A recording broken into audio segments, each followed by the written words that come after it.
Hello everyone, मेरे YouTube channel में आपका बहुत बहुत स्वागत है। आज का जो वीडियो है वो हम प्लांट हार्मोन्स या फिर फाइटो हार्मोन्स, प्रीवियस वीडियो आपने ऑलरेडी देखा हो, अगर नहीं भी देखा है तो आप जाके प्लेलिस्ट में चेक कर सकते हैं। और प्लेलिस्ट में फाइटो हार्मोन 2024 के नाम से जो फोल्डर है वहाँ पे चेक करिएगा। मैंने वहाँ पे आपको पहले भी बताया था कि मैं फाइटो हार्मोन्स पे सीरीज स्टार्ट कर रही हूँ, मतलब क्लासेस स्टार्ट कर रही हूँ। तो उसमें मैं जितने भी फाइटो हार्मोन्स है उससे रिलेटेड सारे टॉपिक्स को कवर अप करूँगी। ऑक्सिन पे ऑलरेडी ही मैंने एक वीडियो अपलोड किया है जिसमें मैंने ऑक्सिन के बारे में बताया है।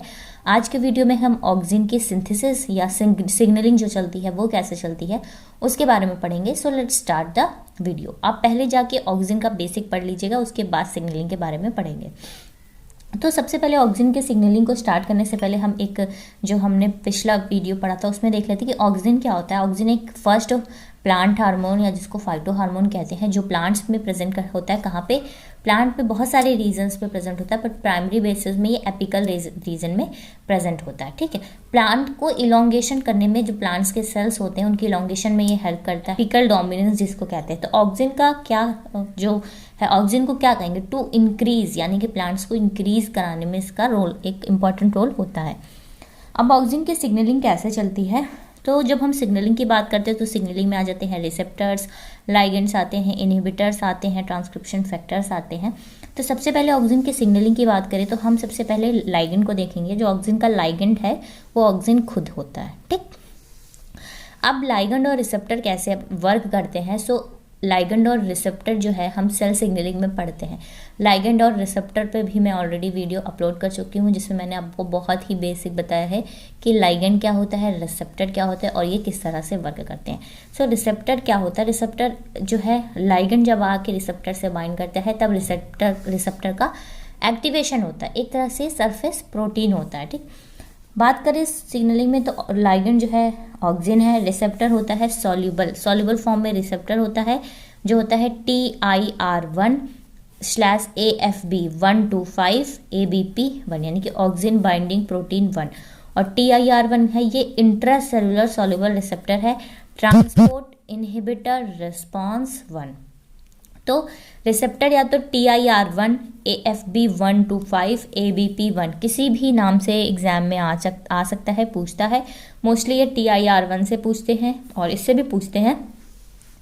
ट्रांसक्रिप्शन फैक्टर की बात करें, जो जीन्स का प्रोटीन का ट्रांसक्रिप्शन कराएंगे वो होते हैं ARF, यानी कि ऑक्सिन रिस्पॉन्स फैक्टर।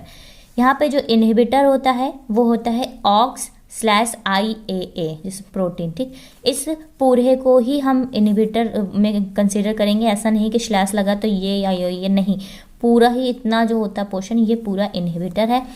और इसको कहते हैं ऑक्सिन इंडोल 3 एसिटिक एसिड। जो ऑक्सिन नेचर में नेचुरल ऑक्सिन होता है उसको कहते हैं इंडोल 3 एसिटिक एसिड।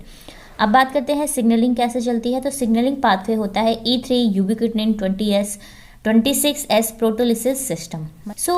होता क्या है ना कि जो इनहिबिटर होता है, जब ऑक्सिन प्रेजेंट नहीं होता है, यानी कि लाइगेंड प्रेजेंट नहीं होता, उस टाइम पे इनहिबिटर जो है वो ट्रांसक्रिप्शन फैक्टर को पकड़ के रखता है ताकि ट्रांसक्रिप्शन ना हो पाए, और रिसेप्टर भी फ्री फॉर्म में इधर उधर घूम रहा होता है।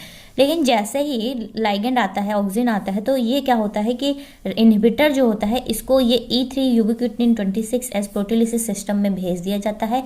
E3 और लाइगेंड किससे? रिसेप्टर से आके बाइंड किया, और E3 यूबिक्विटिन एक मशीनरी पाथवे होता है जिसमें इनहिबिटर जाके ब्रेक हो जाता है, जिसकी वजह से क्या होता है कि ट्रांसक्रिप्शन फैक्टर फ्री हो जाता है और फिर ट्रांसक्रिप्शन कराता है। अब बात करते हैं कि सिग्नलिंग कैसे चलती है। तो सिग्नलिंग की बात करें तो यहाँ पे है ARF जो है ऑक्सिन रिस्पॉन्स फैक्टर, ये है ट्रांसक्रिप्शन फैक्टर और ये है इनहिबिटर। ठीक, OX/IAA ये अभी हेट्रोडाइमर के फॉर्म में है, यानी कि अलग अलग फॉर्म में है। यहाँ पे ऑक्सिन आया, यानी कि लाइगेंड आया इंडोल 3 एसिटिक एसिड, और इसने रिसेप्टर से आके बाइंड किया TIR1। जैसे ही ऑक्सिन आके रिसेप्टर से बाइंड करता है उस टाइम पे एक्टिवेशन हो जाता है, एक्टिवेशन ऑफ यूबिक्विटिन लाइगेज। जैसे ही ये एक्टिव होता है उस तो क्या होता है, एक्टिव होमोडाइमर के फॉर्म में एक्टिव, यानी कि ARF जो कि ट्रांसक्रिप्शन फैक्टर है ये फ्री हो जाता है, और ये ऑक्सिन रिस्पॉन्स एलिमेंट जो कि क्या है, ऑक्सीजन रिस्पॉन्स एलिमेंट से इससे जाके बाइंड करते हैं। ये एक तरह से डीएनए का एक फॉर्म, मतलब ये क्या करते हैं कि ट्रांसक्रिप्शन में हेल्प करते हैं और ये ट्रांसक्रिप्शन होती है। वहीं इनहिबिटर देखिए आप, ये 26F प्रोटीओलिसिस सिस्टम में चला जाता है और इनहिबिटर का क्या हो जाता है, इनहिबिटर का हो जाता है डिग्रेडेशन।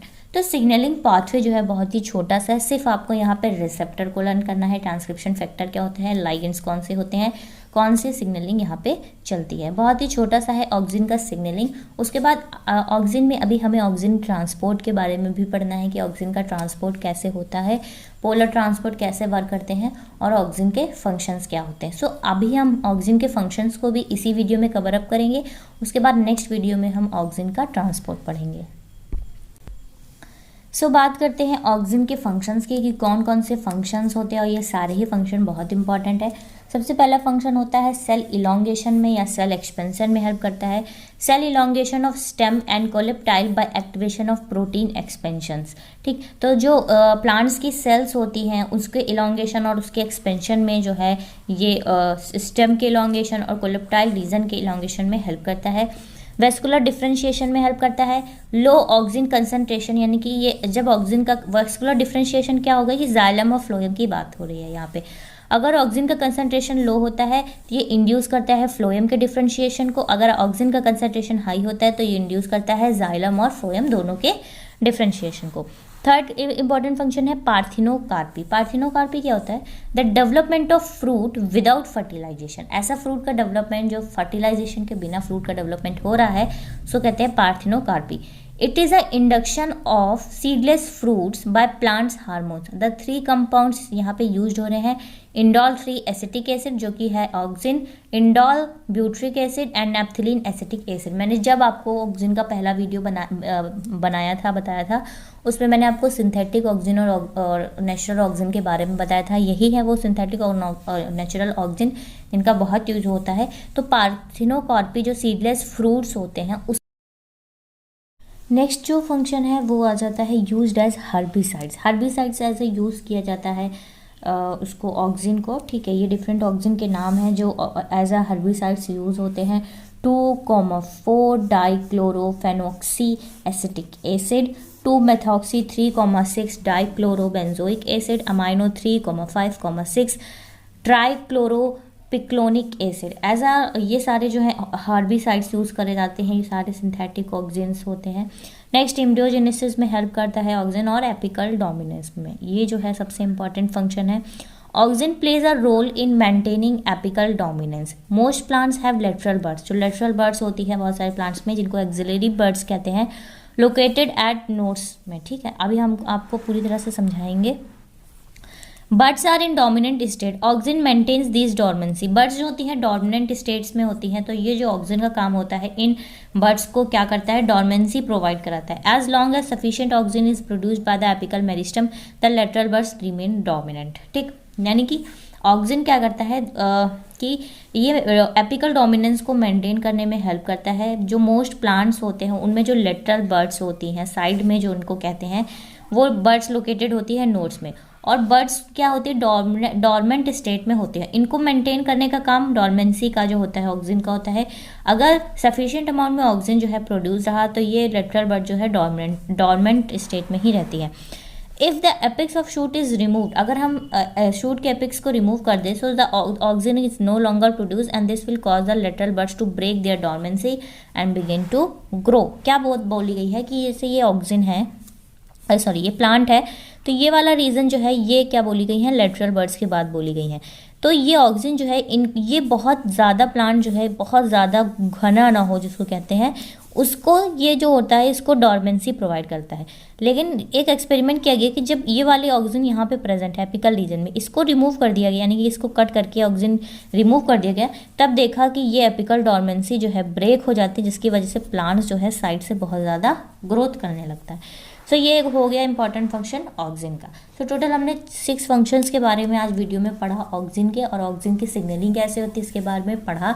आपको इससे रिलेटेड कोई डाउट हो तो आप कमेंट करके पूछ सकते हैं। नेक्स्ट वीडियो में हम ऑक्सीजन का ट्रांसपोर्ट पढ़ेंगे। So thank you so much guys for watching my video. मेरे चैनल को लाइक शेयर और सब्सक्राइब ज़रूर करिएगा।